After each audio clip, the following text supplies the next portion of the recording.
Na mukili oyo na découvrir 3 sortes ya batamaboma. Mutali boma ya salité, mutali boma griffé, na mutali boma oyo na bengi liboma solitaire. Na kati na bango misato. Yo oza ya wapi?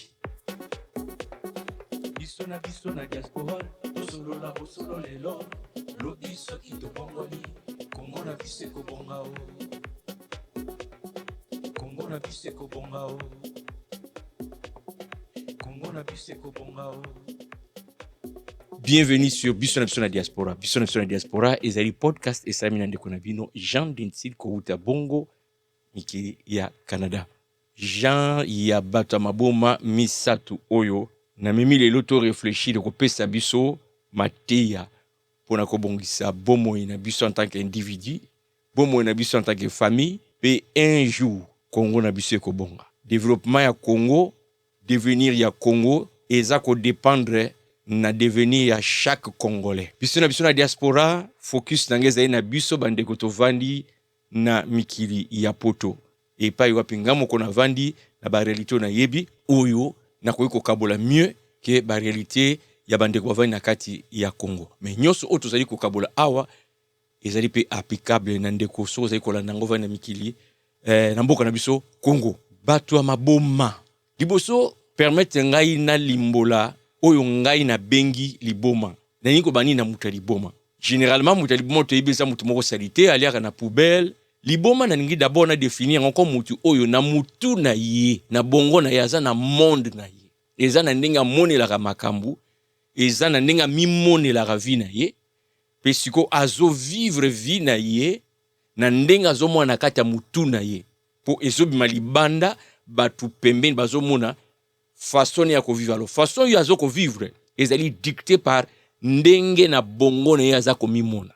To banda na mutali boma ya salité nde tulobaka mutali boma wa vandaka na alingaka mingi poubelle asukolaka te achangeaka bilamba te azolumba solo ye poubelle akotaka ngondenge yo kotaka na supermarché oke koluka mwa lipa oke koluka mateka ye siko akendaka o nyonso yo bwakaka ye nde asepelaka nango alokoti mwa tomate kopola bi oyo lelo alokoti mwa na ibité les restants oyo bwakaki albi ya lelo penza souper ozala somo alors que yo soko tali yo lobi ya azokota ko mutali bomana. Alors mutali boma wana atiraka pe attention ya batu akoko ya mbango mutali boma batu akimi babimba ndako ba yeko tala ye en tout mais salami autour ya mutali bomana. Mais souvent batu qu'est-ce qu'ils vont faire bako sekaye bako bambe mabanga bako banaye salité. Mais baye quand même un troupement autour na ye. Mais pendant ce temps ya zo vivre na ye na monde na ye ya mutali boma, donc tout ce qu'il voit, tout ce qu'il sent azana est bien. Batunde nzinga ziaka ba bambeli banga ou bien ba sopele ba maya ya tomate bazo seka ye. Mutali boma oyo baza mingi na kati ya Congo RDC na mboka na biso. Mais na diaspora baza ya koluka. En tout cas na kute na genre batali boma oyo te na diaspora. Mutali boma poubelle ya salité na diaspora na Canada, États-Unis, na Europe, Australie na ebité en tout cas ceux qui baza na communauté na biso, ya bato communauté na biso, pas maboma ya communauté mususu, mais vraiment congolais na ebité. Na ebité ke bazate mais na ebité. Sauf que pas na biso na mboka bazebele. Deuxième mutali boma, eza mutali boma ona na qualifié mutali boma griffé. Mutali boma griffé aza propre ya kosakana te. Mutali boma o aza bien sapé, bien coiffé, bien parfumé. Yesugo na monde ne pe ninga mimonelaka. Soka beti cravate ya griffe boy, donc aza somo. Soka beti soulier ya griffe boy, soka beti pantalon ya griffe boy, soka lati ba bijou ya griffe boy. Na mutu nende ya mimonelaka. Siko na libanda batamba kotala ndenga azo vivre vie na yo azo rêver na bongo na yo wana ndenga azo mimoni na bongo na ye batu pi bayaka et se retroupement contrairement na mutali boma oyo ya salité mutali boma ya propre ya griffé tango batu bakoya olie ba finga ye olie ba bete ba bambe mabanga ba bete la ke maboko ba pesa ka ebe éloge ba pesa ki ba superlatif ndo baka na français grand prêtre oleki bango nzamba bilamba mfumu yo mto simi masolo abatika yo Ah batika yo batako bunda na pe kutu pona ye kaka ba bunda na kaka pona ye mutu azo wela ye ngana mona ngana simba ye ngana zala pembeni na ye ma mutu aliboma parce que na mutu na ye makamazo mona na makamoko c'est le monde à l'envers donc ye ndenga beti kaka pantalon na monike akomi roi ya mukili siko batu tang bazo ya wana bazo pese be éloge mutu aliboma ya liboso na baki pe batu bazo ya tout ce qu'il vit mutu aliboma liboso eza vie na ye bato tourner bazo tala kaka bazo ba même banga ils reçoivent rien pour na vie na bango et loko moko tezo bongisa vie na bango ndenge ba na entroupement mutam li boma ya mibale griffé ndenge moko bazo ya mais iye bazo pese be loge azo vivre azo frimer na ye azo vivre na ye a vivre na ye c'est li boma nene azo mona makam mais ça change pas la vie ya bato bazo ba pese be loge ça ne change pas ça améliore pas la condition de vie ya bato ba betele maboko siko troisième type ya mutaliboma non c'est là mutaliboma mibale où les retrouver basé belé na Congo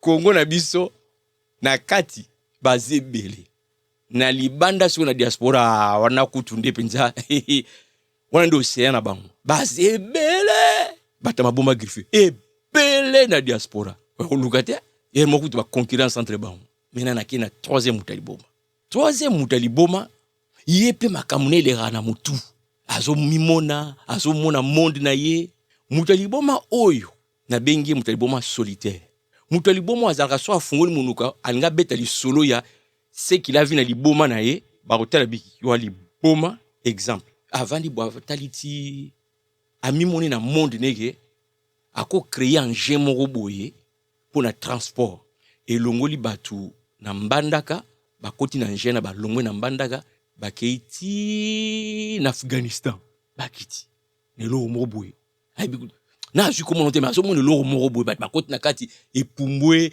ekeiti ekiti abete mune musa mon cher obi ka ba transport nzo mona kutoka ndaka na bateau ezo zwa temps makolo temps ngabi na zo rêver pinda eloko moboye bakoti na kati mais memi bango ekina bo musika ko kina tane ba États-Unis boye wazo ka biyo wana liboma na muturu e so mone loka ndengwana batali bomo o yesu koyo batole ba ya pene na ye batu bakimaka ba ye mutu sala bien te et mutali bomo so qui net par exemple a réussi ko concrétiser liboma na c'est-à-dire loko monda muturu wana a matérialiser ngo batu atali oyoka kongola ba mono andoki te lo asali si abakena bon ba betili maboko te batomoli ete balobi na zali boma mais liboma na ye loko ba moni azandoki bakena bango troisième mutu alibomo azala solitaire parce que batu bakenda na bango bakoya bayoki babia mutu ne sala bien te batiki siko catégorie ya bata maboma oyo na Congo baza ya holuka d'ailleurs soko moni moko bako traiter kutu de ndoki a sorcier petio mais soko yi na États-Unis basé belé catégorie ya batu liboma oyo bango nde ba changer ka vie ya batu mais tant babanda ko makabazo mona on les laisse seuls moko bata maboma wana eza oyo asali biso Facebook oyo Congolais ni kotika te Facebook boka batanga koma mutaliboma mwana e banana mutu siko problème na kati ya communauté congolaise c'est que toye ba ko identifier mutaliboma oti et pourtant mutaliboma oyo makambo mingo ya kanisaka eza pour améliorer conditions de vie ya batu na mona petit moko na Facebook aza congolais asali ampoule ezopela à partir ya mai mo installation na kena mai akala mona na kinona achi mai ndi ezokoleka ezo faire tourner moi cerceau moko boye ezopelisa ampoule no rabat mona andoki ti lelo na yoki te au gouvernement congolais zui etie ba fond pour mona na pousser qui liboma na e plus loin parce que eko profiter alingi atala to sala électricité bato ba koma na minda bato ba batel mono ywe nazo ka ba commenter kande ya somo ali open andoki mono bato nyonso ba bulungana nkolo salanga ngolu na zoma blomeya ça ce sont des gens que j'aimerais soutenir financièrement ndeko na ngai tangu Mark Zuckerberg kolo idéologie ya Facebook azora idée bato bakimarati bato bakenda pene na ye bato bayana ba moyen lelo Facebook est transformé mukili na beglise na kati ya Facebook, ba politique na kati ya Facebook. Facebook esali ba entreprise. Liboma na ya zalaki solitaire, mais na culture na bango ba américain, ba genre ba maboma na ba lingaka toujours ko couvrir bango. Yango mona américain so a créer loko et ko wumela te panzani mukuli mobimba parce que ya ko tia force. Mais pas na biso ba congolais particulièrement et en général bato mwindu d'Afrique, genre ba maboma oyo batika bango bango moko. Et après vous vous plaignez, tozana boyete. Et pourtant bozana kati na bino catégorie ya batamaboma oyo liboma na bango ozalaka po babongisa condition de vie ya bato. Bayaka na ba idée pour résoudre des problèmes oyo ko toucher société. Bayaka po ba améliorer conditions de vie, il y a une famille, il y a un pays, il y a tout un continent. Mais na biso tozana culture wanati. Combien ya bana na biso to boma maboma na bango. Mona sana ba idée mo yo oyo nini Quel est ta classe au la ministre? Quel est ta classe au la soginen? To bomi batanto tika bango solitaire.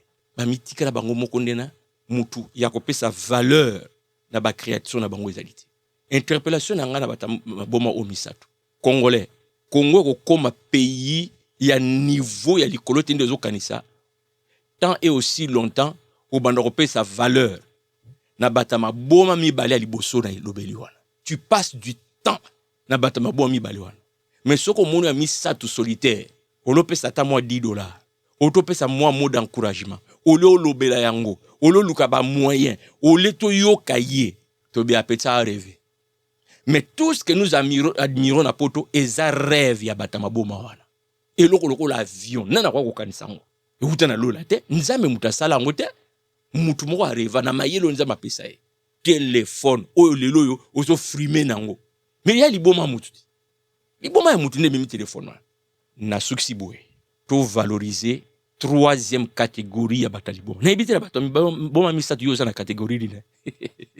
Congo, to négliger te troisième catégorie. To négliger ka bango, ba pays musu ba récupérer bango. To banda nanu ko pesa vraiment valeur na troisième catégorie ya batamaboma parce que liboma na bango za ko rêver ba solution à nos problèmes. Mutu a griffe alingi ba mona ege aleki ba tout na rolate. Mutu liboma a poubelle. Ake komi luki la poubelle biloko na poubelle pona ye alia. Sont ces deux catégories et zaka ya bango moko privé.